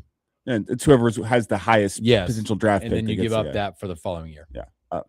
Can't go higher than like a 6th or a 7th, can you? I know it's a quarterback, but it's a quarterback with a ton of baggage. But I could be talked into a 5th. But it's a ton of baggage but also look at some of the teams we listed, but also that quarterback draft class wasn't very strong. When you look at the 2 at the top, I mean, Mendoza at the top, and then Ty Simpson sneaks into there. Where does a guy like Brandon Sorby fit in? You know how hilarious it would be if somebody spent a first rounder on him? That would be insanity. It would be insanity, but it'd be really funny. All in, baby. All in. Well, do you legitimately day one starter? They're betting on Sorsby, pun intended. Here's the thing about Sorsby, though, is at this point in June, missing your rookie minicamp, missing most of OTAs, you're not going to be a guy that I think a team's going to plan on having as a starter. No. So with that in mind, it is what type of draft capital you're willing to spend on a backup? And I don't think you can go higher. A guy who could grow into a starter. Yeah. I don't think you can go higher than 6th round, especially considering the baggage. I think you're right. I think 5 to 8. There you go. There you go for both of you. What happens if you go undrafted in the supplemental? Do you just become a free agent? I think you should become a free agent. Yeah, you're a free agent. You just Gotta sign be, wherever. right? Yeah, what if teams like, yeah, we won't do this, but we'll sign you to this contract? And he's like, oh. I would not be surprised to see Sorsby have to sit out of football for a year, and then come next spring, some NFL team will get desperate and be like, okay, let's file an injunction on the supplemental draft. Or a quarterback needy team this year just takes them. Like the New York Jets are like, hey, remember when we Come wanted to you? New York, baby. Yep. Bright lights. We play in Jersey. It's not really New Not York. really New York. Yeah, man. If they were quarterback needy, it'd be a great story if Vegas picked him up. You mentioned Vegas. It's not a bad insurance policy for Fernando. They already have Kirk though. They got Kirk O'Chain. Yeah, but this is a cheaper insurance policy. This one's not old and decrepit and getting a higher deductible Kirk every could year. show him the ropes of Vegas. Just say, this is where I go. This is where everybody else. Do you think Kirk pulls up to the casino in a minivan? No doubt. Like the one that's kind of lifted in the back. Yeah. But then like Dane Dodds. Like Dane Dodds. But then he rolls out with like a security detail and like the little sliding door in the minivan parts, and it's Kirk Cousins with all of his Spinner. chains and opulence out of a minivan. That's fire. Him and Flava Flav get out of the same van. Flava Flav. Well, here's a secondary because Vegas obviously not quarterback needy. No. It could make sense for a non-quarterback needy team to actually pick him up and have him in the back pocket more than it makes sense for a quarterback needy team to go and take him. Which is why teams like the Buccaneers and the Panthers are getting thrown around. Well, what team has a strong culture, a strong quarterback room that could sell the fact that, hey, in this environment, in this culture, we think we can get the best out of Brendan Sorsby and avoid the worst. The Buccaneers. Yes. Well, we talked They about do have a few. Baker Mayfield, who is in personality You very got similar to Brendan Baker Sorsby. out there. You got Tampa Bay was mentioned in this. Indianapolis was mentioned. Detroit mentioned. Could you go back to Cincinnati? The Bengals? You want a guy with gambling issues going back to the root of his problem? That was Indiana. And kind of Cincinnati. I mean, he bet on balls and strikes. Kind of Cincinnati. But also, if you're going to sit in a mature quarterback room, is Joe Burrow top of mind? Probably not. No. Now, here's a situation. They would never do it, but like that would be a situation where Green Bay would step in. Green Bay is not a bad shout. Put them in the middle of nowhere, baby. Yeah, because there's there's America. There's your backup quarterback option because everybody's throwing out the Anthony Richardson rehabilitation. Well, Matt LaFleur, here's a different rehabilitation. We got to keep this guy out of gambling, and there's nowhere to gamble in Green Bay because there's nothing to do. Nothing to do there. What are you gonna ride your bike, baby. Are you going to gamble on the cheese wheel, the annual running of the cheese wheel? Speaking of gambling, you're going to be gambling with your golf game coming up this Thursday. If you're a PGA professional, that's at Shinnecock Hills. That will kick off a Thursday at the U.S. So, boy, some really good pairings. We're looking at talk about the golf course a little bit, but like Mason Howell, the amateur, gets to play with Scotty Scheffler and the champion, J.J. Spawn, in that group. There's Brooks Koepka, boy, early in the morning. Koepka, Young, Gottrup, good pairing. Daniel Berger, Bradley, Ricky Fowler going out together. Justin Thomas, Hideki Matsuyama, Xander Schauffele out there. Some really good pairings, but the pairings won't be the story. The story is going to be this golf course that they're playing this week, which it looks like little to no rain. I know they were watering green stuff yesterday. Tall, rough. Bigger thing is greens and wind in this match. And so if you dive into the golf course, and there's some great videos out there that kind of dive into the greenskeeping at Shinnecock and kind of the history of why the course, it's a super sandy environment there at Shinnecock, and it's super windy, which leads to firm conditions and super dry greens. There's a lot of talk about the fact that they might be going out and watering greens midday in the middle of rounds, which on one hand is not ideal for the players, but on the other hand, when that becomes necessary, it just speaks to how difficult this course is going to be. Whenever they're saying, hey, mid-round here, guys are going to adjust as the greens dry out. The wind's going to blow everything out, and then everything drains so well with the sand that stuff dries out like crazy. We're going to have to get out there and re-water the greens and change the playing conditions in the middle of the day. It just makes things even more difficult. And that is not a play to make this golf course more difficult. That is a play to make the golf course playable once the afternoon rolls around. And this is something that they do typically, like in the day-to-day when the members are out there playing at Shinnecock. That's not an uncommon thing for them to do on windy days, is to get out there and water midday. But that just speaks to how difficult things are going to become whenever they're saying, hey, to make this course still playable in the afternoon with as fast as the greens are, and as you heard the pros talk about, like the greens are large, but the playable area on the green is tiny. Everything kind of funnels off the sides. You have just brutal, like, this is a course where if you miss in the wrong place, you're just guaranteeing yourself a double. They're just trying to make it playable by watering the greens with as difficult as they are to find the right place on the green. Some great storylines coming out of the U.S. Open this week as well. Scotty Scheffler chasing the career Grand Slam. I got him at plus 515. Yep. He's chasing that career Grand Slam out there. Also, a really cool storyline out there. This goes into the longevity and how good his game's been for so long. Adam Scott. You seen this? Adam Scott is set to make his 100th straight start in a major. Shout out. That's incredible. Only player longer. Jack Nicklaus, 146. You think he's ordering off the McValue menu, or you think he's got enough change pocketed by now? Adam Scott? Yeah. Oh, man, he ain't ordering off that. He's buying everybody else's stuff. He's buying everybody else's value menu. Got that. There's a ton of good amateurs out there.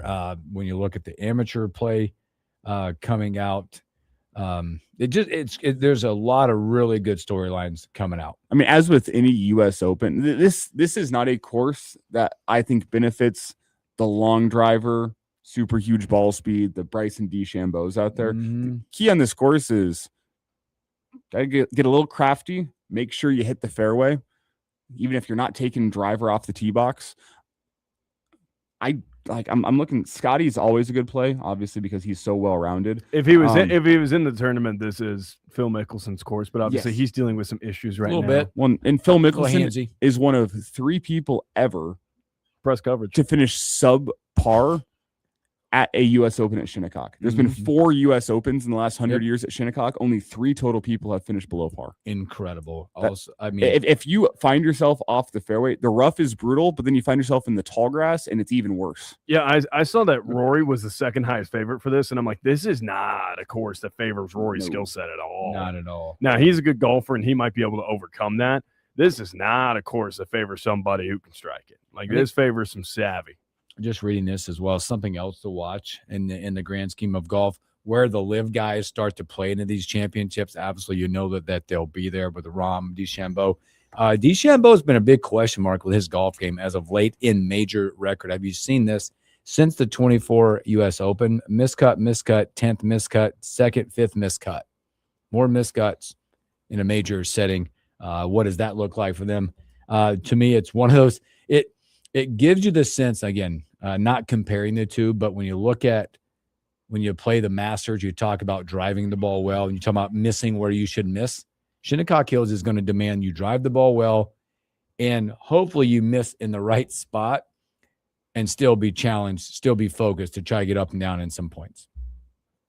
It's so fascinating to me with that.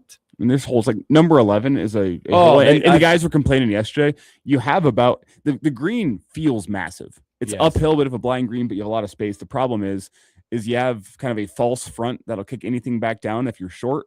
If you're long, you are in hell back there because it kicks you 40 yards off the back of the green. Yep. And then you have to land it on an uphill portion of the green where either you're going to land it on the uphill portion, then hit the downhill and fall all the way down to the front of the green, or you're going to end up short and even in a worse spot. Like with the greens like that, there's multiple holes in this golf course where your landing zone on the green, despite the fact the green is 40 yards wide, your landing space is essentially like a little 5-yard area near the pin, which, whew. So here's a fascinating storyline. You know who won the last U.S. Open at Shinnecock Hills in 2018? Oh, no, you can ask that. Wasn't that it's part of a double. He went back to back. Yes. Spieth, wasn't it? No. It's Brooks Koepka. Yeah, I was going with Koepka because he won the PGA and then he won. So fascinating storyline. We talk about guys who, this course isn't going to play well for people who drive it long. Brooks Koepka might be the exception. That's the thing. Koepka's, it'd be an interesting story this week as well, as he's dealing with he withdrew last week with a little numbness in a hand. So there was all that stuff going on. This course also favors a guy like J.J. Spawn, who won it last year at Oakmont. Like J.J. Spawn is awesome with an iron in his hand, so that could really help him. I mean, he might not win it, but that might help him get a top 10 finish, get a nice little payout behind him. I like J.J. Spawn. I don't know where Hooksy stands on that as the resident golf guy. I like J.J. Spawn. I think he's a smart golfer. I think he's a guy who plays with a lot of savvy, good iron play. Isn't gonna really put himself in bad situations. So my kind of golfer. Could this course favor a guy like Jordan Spieth, who is his driver always accurate? No, but he's one of the best scramblers in the game. He finds a way to make par out of anywhere. Like he is so comfortable finding himself off the fairway with no chance of making it to the green in two. It's an art form. It is an art form. And he's so experienced with that. You have to have that in your game here. You have to find a way to save some pars and even save some bogeys on this course. And I'm not sure I'm taking him to win either, but that's a guy that could be experienced enough in terrible situations, punch out type situations where maybe he can find himself in contention in the top 10 come Sunday. I know he also hasn't played the greatest amount of golf, but like, don't you think that there's a little bit of gamer in Scotty Scheffler still? Isn't there a little bit of that where he just goes, I can go close this down now. He's number one in the world. Right. It's in most years, this is a really good year for number one in the world, what he's doing right now. Right. Even without the win.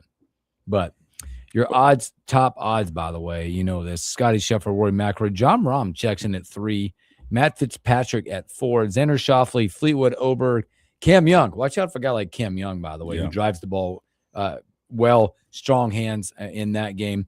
Bryson Brooks, Siwoo Kim. I think I've got my eye on one other person too that can get it done on certain levels. That's Justin Thomas. I was thinking the same thing.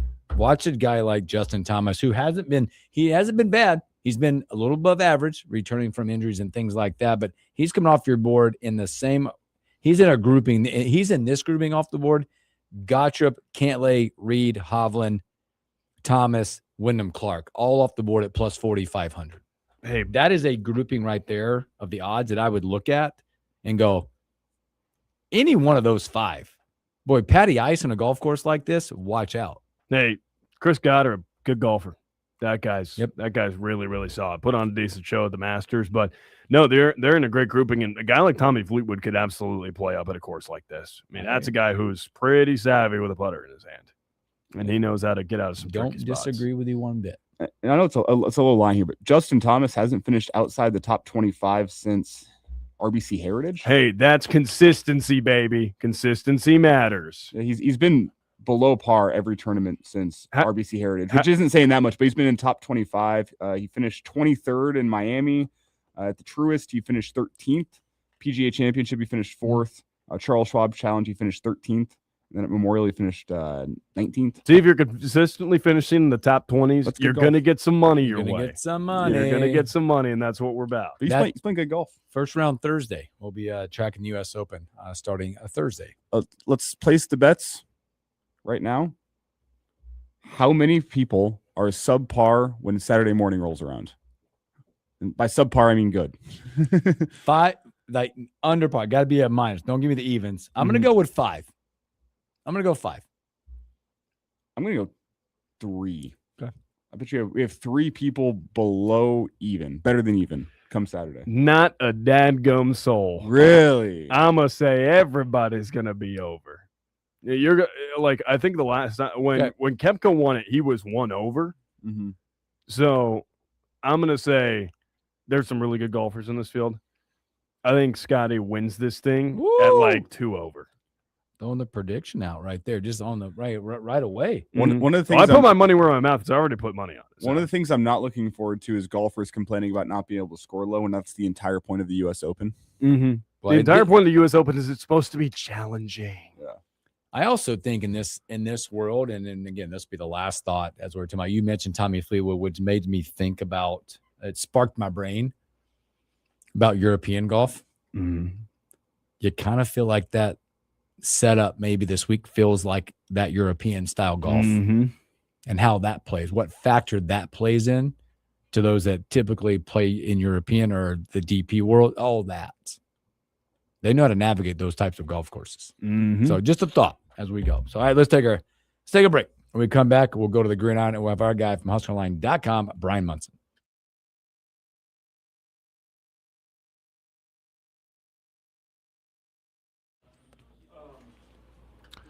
Nice. We're going to get back to baseball at the end, though. Don't worry. I wrote it down. We'll get there. I wrote it down till we had it. Dustin May did his thing. He did a little bit. You know, it's his first shutout, first CG of his career.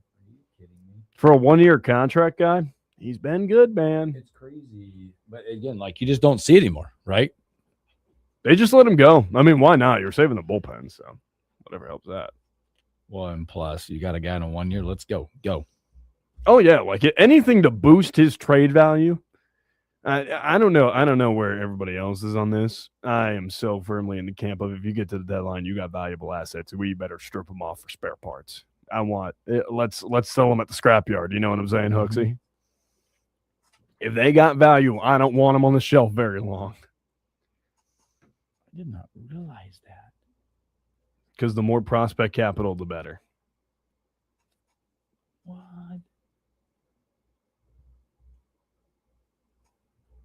Did you realize that? We're talking about baseball. We talked about Mizorowski yesterday a little bit. Mm-hmm.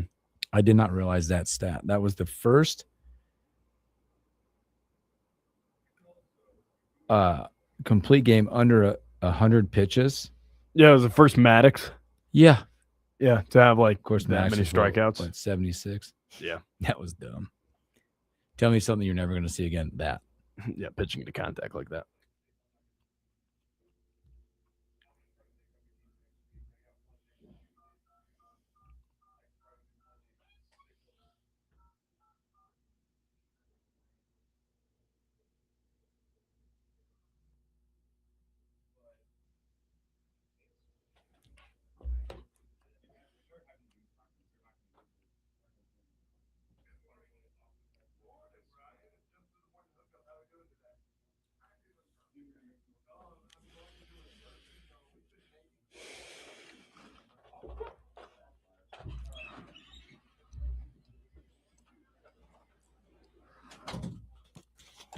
Hooksy, we can't milk this intro for months and more, can we?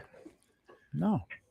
We do anything for our guy. Do we play it one more time? We do. One more time. No, he has to hear. He'll love this.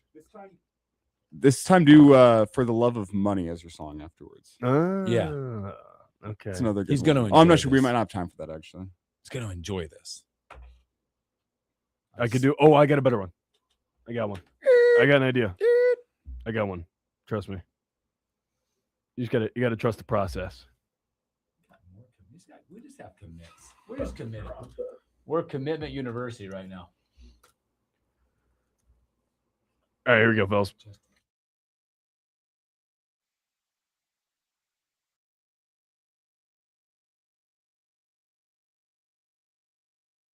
Brendan Sorsby. Brendan Sorsby. Brendan Sorsby. It's over. Yeah!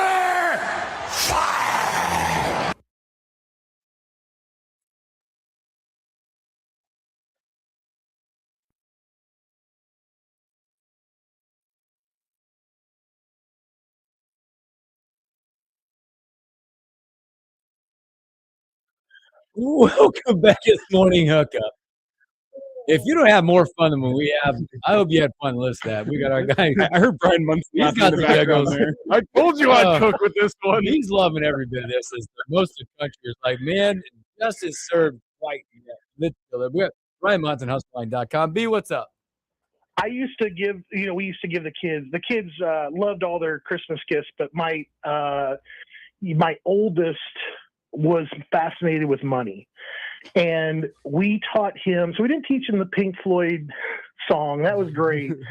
But remember the 80s tune was money. It's what I want. And he would walk around the house with his $10 bills or $20 bills and say that over and over and over again. Or we would cue him up and go, money. And he goes, it's what I want. It's what I want. It was the greatest. So fortunately, he went a different avenue than what Sorsby did. So that all played out a little bit better. But I mean, I guess, when I heard the news last night, I'll jump in right now to the Sorsby conversation. Mm-hmm. I didn't see this going away for him. And I think that this is more or less just kind of him just kind of saying, okay, I've had enough. I cannot go through with this any longer. And, the powers that be in him all agreed the best thing to do is just kind of remove myself from the situation, declare for the supplemental.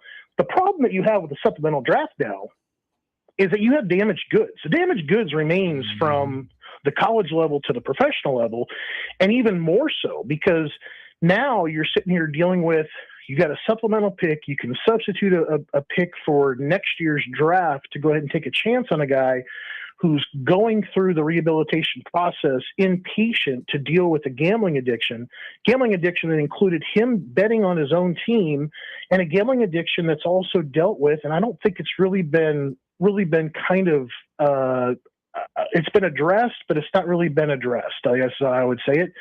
The transfer of wiring of money between state lines to fund essentially betting that he has done since he got to Texas Tech with friends back in Indiana or in Ohio. I'm shocked that that like there hasn't been some sort of a federal investigation launched into that stuff, because it is really the most scary aspect of the whole scenario. Is at no time did he ever think to himself, what I'm doing is wrong. Go. That's the biggest problem that I have with all of it. If you declared that this was wrong and you came forward and you took it to your administrators and your coaches and said, I've been doing some stuff that's probably going to get me in trouble, but I have got to get this off of my conscience and I have stopped the behavior. I think probably you're still in the same situation, but you maybe have a chance at a pro career. But that didn't happen because he continued to do it once he got to Lubbock. I feel for the guy. That's an addiction to that, alcoholism, whatever it is. I don't battle any of that stuff, but I really feel like the fact that he never said I need help at any point, that's his biggest problem. And I don't know if any pro team is going to take a shot on that. Well, I think you nailed it. In hindsight of all of this landscape of athletics, I know we sit here and talk about the injunctions and this and that. Society has lost sight of the kid. Yeah. Of the purpose of their being around supporting or helping others. In this whole grand scheme of things, that has never once been talked about where they're at. It's about how we're going to get the kid to play and all the other stuff that comes with it. So, but hopefully he continues maybe to get help and things do clear up for him personally versus getting to the football field. But again, I mean, he's going to also have to deal with, probably reimbursement. Yep. He's probably going to get hit up from Texas Tech, here fairly quickly to say, we gave you $4 million or $3 million or whatever the number was. And, we're expecting at least 2.5 coming back to us. Well, your agent took a piece of that, already right off the top, whether that was the standard 3% or upwards of 20 that we're hearing about these crazy crook lawyer agents, that are basically robbing these kids. But I mean, this is not over still. I mean, supplemental draft is one thing. He's got to give back a good amount of his fortune that he already just got. Is it too late here for Brendan Sorsby to say, you know what, that was my interpreter. He stole all my money and started gambling with it. I had nothing to do with it. I think you have to be an outstanding DH and a fireball throwing pitcher leading teams to World Series victories for that to not have the same kind of Sorsby sticking power. Also, this is not Sammy Sosa. He can't claim that he didn't know English when he gets into the courtroom. He doesn't have that excuse either. I don't care if you live in Lubbock. Yeah, and Sorsby left the corked bat in the bag, so he's fine. Again, we're speaking to Brian Munson with HuskerOnline.com. Well, Brian, man, and recent feels like that Nebraska has turned into Commitment University. Let's just change the name of it right now. Give us the thoughts on a few. We had Justin Lindsay give you the commitment, and you flip Missouri linebacker Caleb Green, which that's been the spot. A lot of people going, man, what are we going to do at linebacker? Maybe you've got the flip that you needed. Yeah, I felt like, Nebraska had a chance to work both Justin Lindsay and Caleb Green out the weekend before at a camp. And they obviously have seen Caleb Green at least came to a game day visit the previous fall, and Justin Lindsay actually worked out at a camp last year for Friday Night Lights where he was actually catching passes from Trey Taylor. I think that, Nebraska, found themselves on this, I think, kind of a losing bidding war with Matthew Gregory. They've obviously got Khalil Taylor coming to town this weekend, which I think is going to be a really difficult pull. I don't see honestly him not signing with Pittsburgh or with Penn State. I think that's going to absolutely happen. He's going to commit again to the Nittany Lions. So I think that's going to be really difficult, I think, for them to do anything about. So they were looking for help. I mean, and Justin Lindsay is a 6'3", 170-ish, kind of wide receiver that's got some untapped potential. And he's got decent enough speed. He touts 4.41. I've watched the film. I don't believe that. I do think though that there is a role that on that team where you're talking about a 6'2", 6'3" guy that can really just keep the chains moving. You can do the conversions. You can catch it like where you get a favorable second down and short, and you got kind of a down to play with, and you can maybe catch somebody sleeping and pick up 10 or 12 yards, as more of a possession type of role, on that team. I think Justin Lindsay can fit that. Caleb Green, and I'll bring up Eli Harris too, because they're both very similar looking dudes, if you ask me. I mean, they're both 6'1"-ish, they're, I think Harris is a little lighter, probably about 200, 205 pounds. Caleb's a little bit more solid, 210, 215. And Caleb honestly might be a little bit closer to 6'1", but I think that we would all agree that they're undersized linebackers, when it starts talking about the Big Ten and but they're very productive. They're very productive in their own defenses. They do really great things like at their level, and they're able to kind of work around like not having prototypical height. But that's the reason why, like a Ryan Day could never look at an Eli Harris or a Caleb Green, because he's only recruiting first-round draft picks. And, these guys don't check those boxes. They don't check the box of average height. They don't check the box, that you're a 6'2", 6'4", linebacker that NFL teams are going to be drilling for. So you're limited right now to maybe playing and having a great collegiate career. And then you have to have somebody then kind of see beyond that and understand that you're going to be a role player maybe you're a third down guy, and you're definitely a special teams guy. So I think that kind of plays into all this stuff here a little bit. But I think that both Eli and Caleb, very productive careers. They can do a little bit of everything. I think that they've got good run fit. I think that they can get after the quarterback. I think they can drop off into space. I don't know if there's a better defense that they could be a better fit for either with Outridge. I think with the 4-2-5 dropping off the third linebacker, you got to cover a lot of space with an extra guy, with the guy off the field at that level. And I think Harris and Green have the athleticism then to be able to kind of do that. So they're going to be very active, moving around. You just hope that there's not some like law of diminishing returns where they're trying to put a little bit more weight on these guys and they start to give back athleticism because they're kind of crossing over like what they can actually fit on their frame and where it kind of becomes counterproductive. But I think good fits overall. I think Justin's a really raw guy that they can work with and develop. How important is it, do you think, generally speaking here? I like what you said about Ohio State. They go and recruit guys that are either going to be first rounders or have that first round potential. How important is that, do you think, in college football to recruit guys that have that NFL potential? Because I think back, like a guy like Levante David wasn't supposed to be an NFL guy. He at the time was completely different than what NFL teams wanted their linebacker. He kind of goes and changes the game for being an undersized linebacker and opens up opportunities for other guys. And I know that's kind of a rare occurrence here, but it's all to ask you, how important is it that Nebraska is finding guys in the recruiting cycle that they look at and they go, hey, if we nail this development, an NFL guy is going to be salivating over him? Well, I think obviously it's something that has to be in the back of their minds because it's certainly something that the recruits are valuing. That you have X amount of players that you've gotten drafted over the years. You had so many players that have gotten drafted in the first round.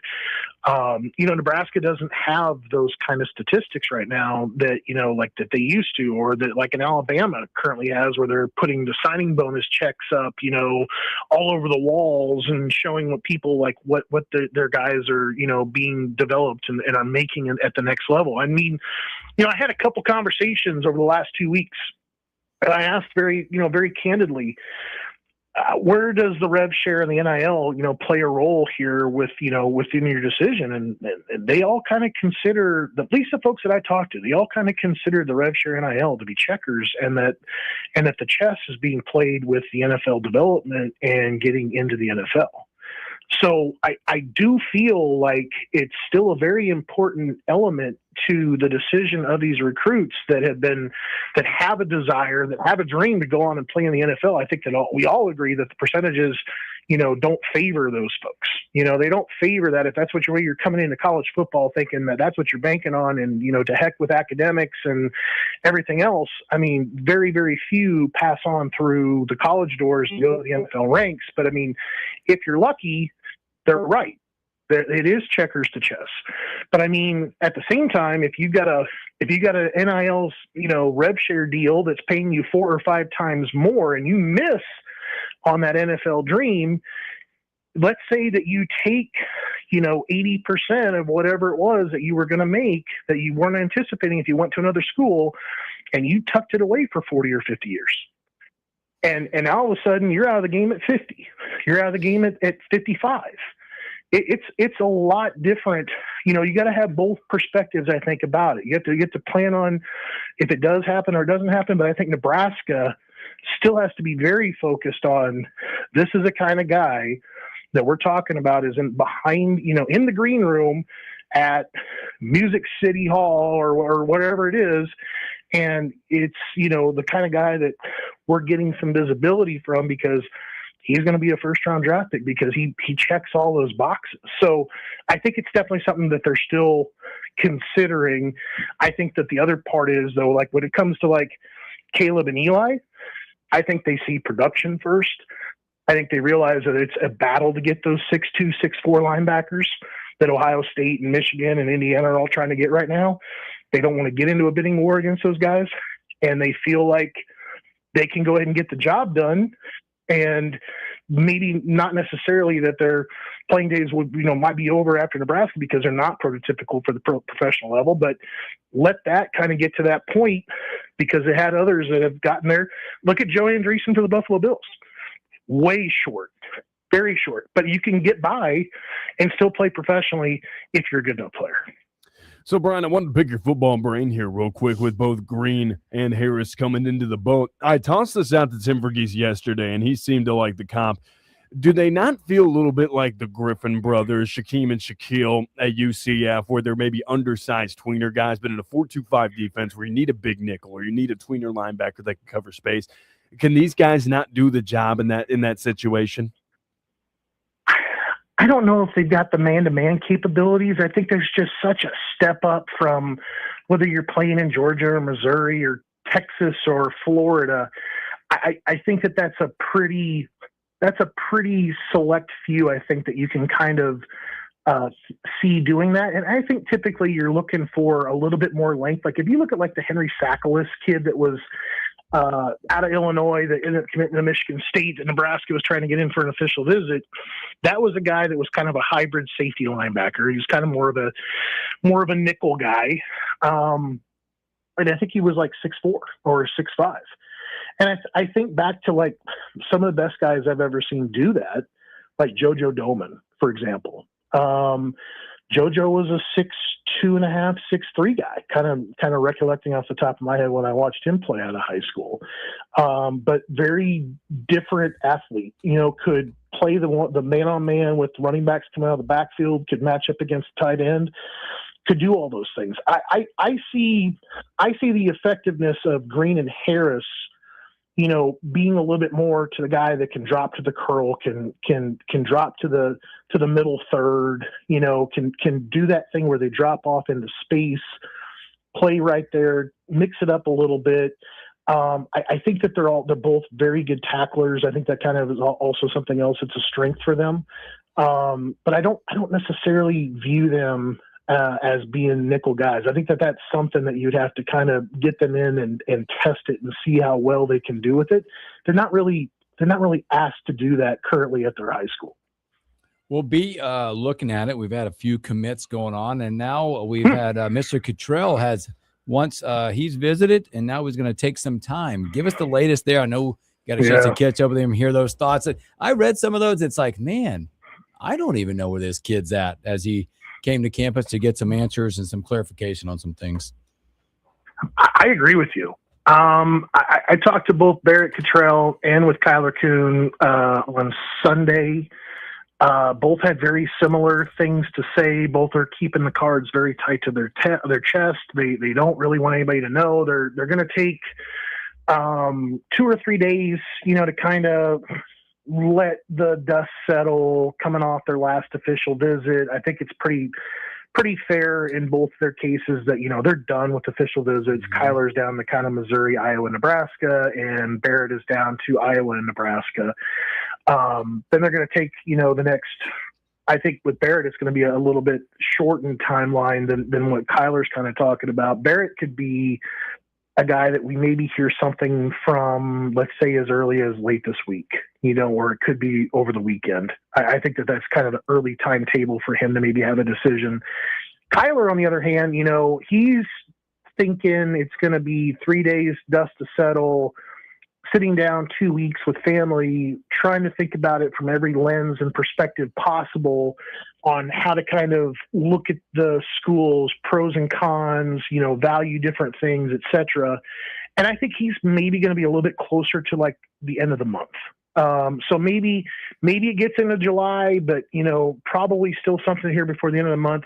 I think there's been some similarities in my conversations with both of them that I feel like the two are talking to one another. So I don't know if that's good for Iowa or good for Nebraska. I know that, there's been a lot of similarities about their visit dates. Like they've been in both Iowa City and Lincoln multiple times for sure, where they had been there together. And obviously they were in Iowa City together 2 weeks ago. So they know each other. They absolutely know each other. And I would guess that they're having a fair amount of conversation, kind of checking in with one another and what everybody's doing.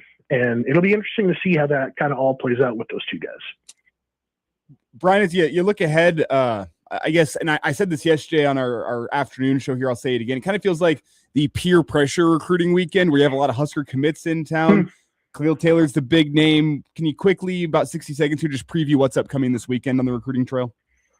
Yeah, so you mentioned it. Like Torrey Pittman is an interesting guy coming back from LSU. You want to obviously keep him in the boat. It sounds like things are looking a little bit more that way. You got Khalil Taylor's coming in. He's a very big favorite, to go to Penn State, but he's a guy that Nebraska's getting back on campus. Taylor to Taylor is something that Trey and Khalil have talked about.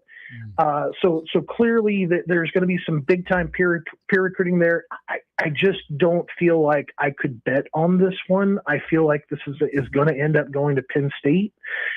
You also bring in Seeger Milholland, who is a tight end that Nebraska offered out of Bishop Gorman, Las Vegas. He was actually in town a week and a half ago, actually now, for the team camp. So he was there for like 3 or 4 days, got a chance to soak it up. He comes back after a Colorado State visit this last weekend.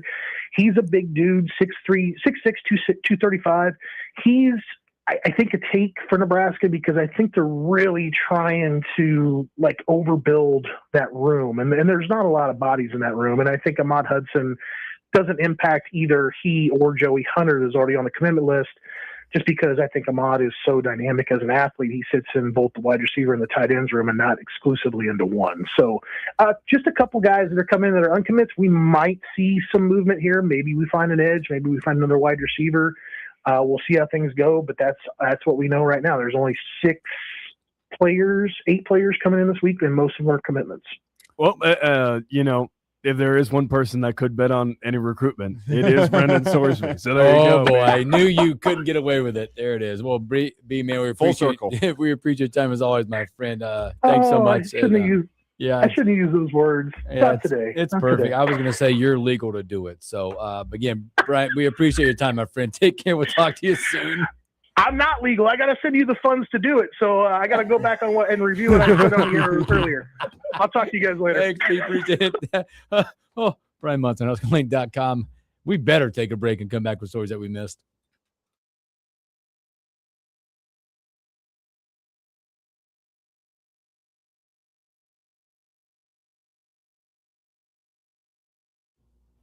I've got a good story that we missed. I also have a good story that we missed.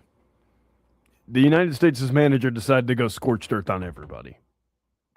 Poach did? Yeah, Poach went scorched earth on American sports culture.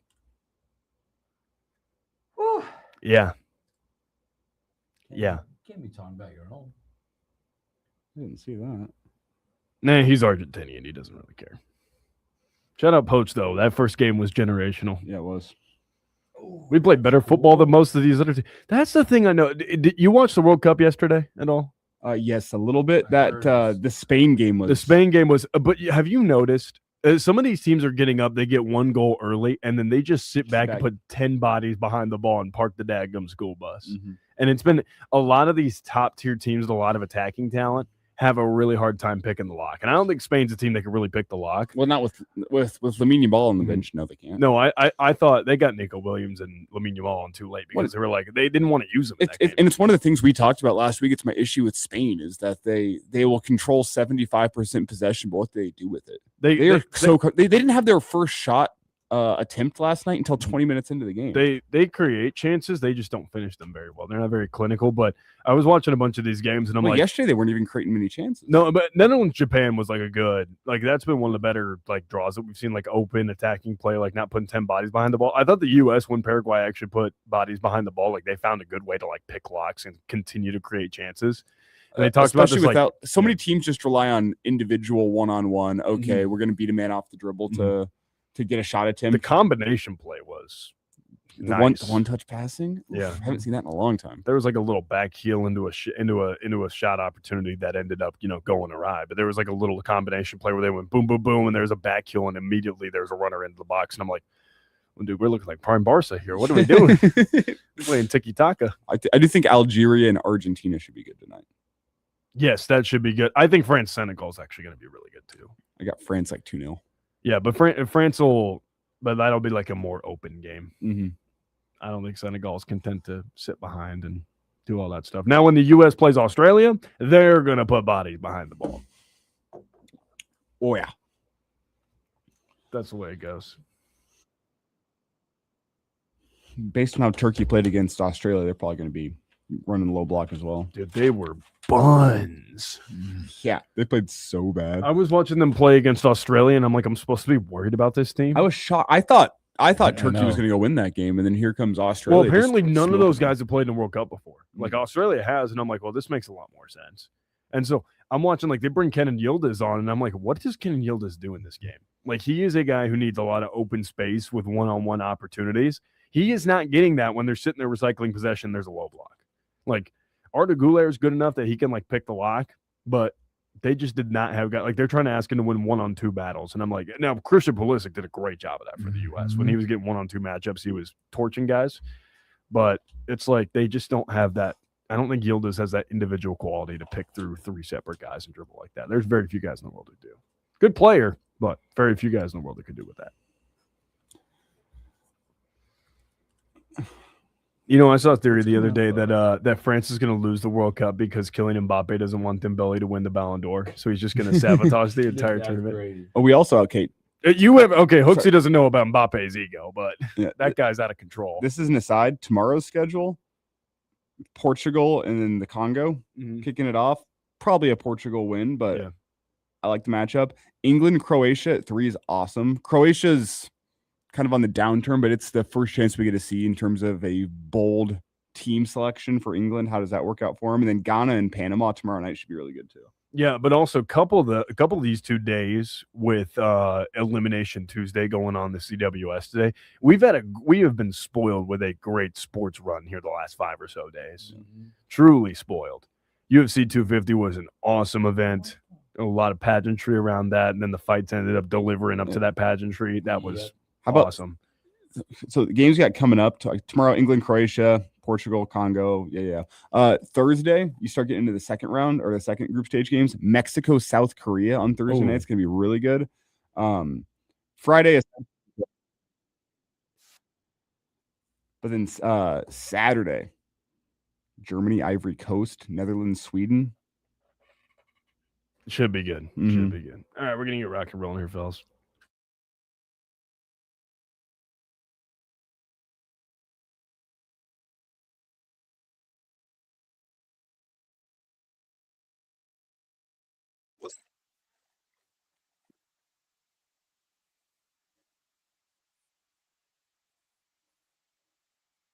Welcome back to the Morning Hookup Special. Thanks here to Brian Monson, HuskerOnline.com.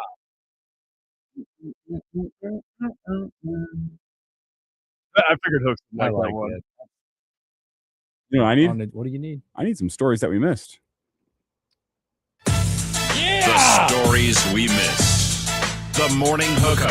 Fellas, you guys see the Cubs game last night? Yeah, I loved every bit of what I saw after what happened. Yeah. Pete Crow Armstrong hits for the cycle. He's getting that standing ovation from Wrigley, and then immediately gets picked off at first base. Yeah. You're out of here. Put your sliding mitt on. Yeah. By the way, can we talk about how we had 2 cycles on the same day between Aiden Rodriguez in Texas and Pete Crow Armstrong? Yep. Cool. Pete Crow Armstrong's is just funnier because it's to see the looks on the faces of the people at Wrigley who are giving him the standing ovation after the cycle, and then he gets picked off and he's slowly walking off the field, and all these shocked faces at Wrigley. Hilarious. Oh, it's amazing. 10 out of 10. That was cinema. But that was cool. Good for Pete Crow Armstrong. He's a fantastic player. He's on pace to be an all-star this year. But on pace to kind of be taking that next step in his career, going from really good player to potential star. With a little over a minute, the U.S.'s manager, Mauricio Pochettino, went scorched earth on American culture. He said, quote, "Their culture is playful. They want to play. We told them, guys, playing soccer is one thing, competing is another. They're 2 completely different sports. American sports reward losers, but soccer is different. If you reward those who don't win, if you don't have goals, you don't fight. If I lose, what happens? Nothing. Nothing. It rewards losers." Last thing here, Rashee Rice released from prison today. He ran out of there. No. Yeah, he was not answering no questions. He gets ushered away in a black SUV. Hey, also, cool in tennis. Did you see this? There's a doubles partners. Sisters are together. Special invitation to Wimbledon. The Williams sisters. There you go. They're going to play together. That'd be awesome. That's awesome. Tomorrow, Henry T. Buchanan back to join us. College World Series. World Cup. Probably more Brendan Sorsman news. I'm sure, just because. and a whole lot more. Maybe some Yankee hate. Who knows? Have a great Tuesday. Catch you on a hump day.